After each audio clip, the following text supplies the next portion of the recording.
Hello and welcome to Theme Park Information. In today's show we're going to be talking about Goudurix, a pretty old roller coaster at Parc Goudurix in Paris, France, and how much I really dislike this coaster. I'm not usually particularly negative on this channel about parks or rides, but I do feel this one needs to be particularly singled out because it is pretty dreadful. So I mean, admittedly I did go on it twice, both times towards the back-ish.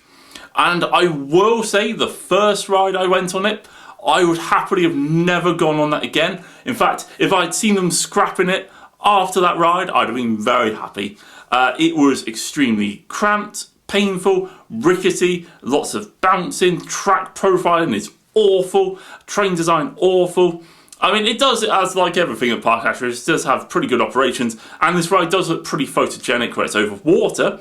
And it also has a pretty cool Viking boat style station as well, which after that, I am slightly running out of positives for it.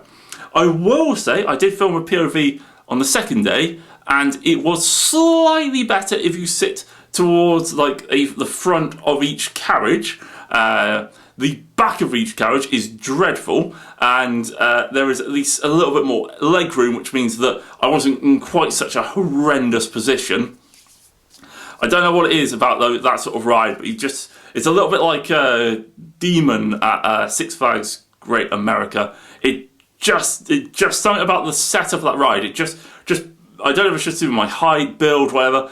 They just suck, and it just doesn't agree with me.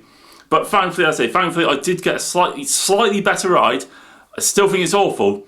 It's just really uncomfortable. It just needs a slightly better train design, and for some of the profiling to be slightly tweaked.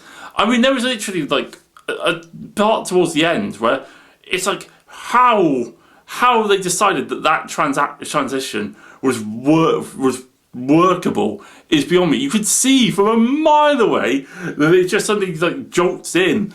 It's oh my god, like. Yeah, not my favourite ride. I was jokingly going to say that I'd added a POV and literally just launched my GoPro in the air to replicate it, but no, I did decide to go on it, and I could have actually cut the footage halfway through, I think. But yeah, not my favourite ride in the park at all. Awful coaster. Don't forget to like, comment, and subscribe for more content. I'm a lot more positive on most of the other coasters I've been to and most of the other parks, I promise. So yeah, don't forget to like, comment, and subscribe for more content. I'll catch you guys on the next one.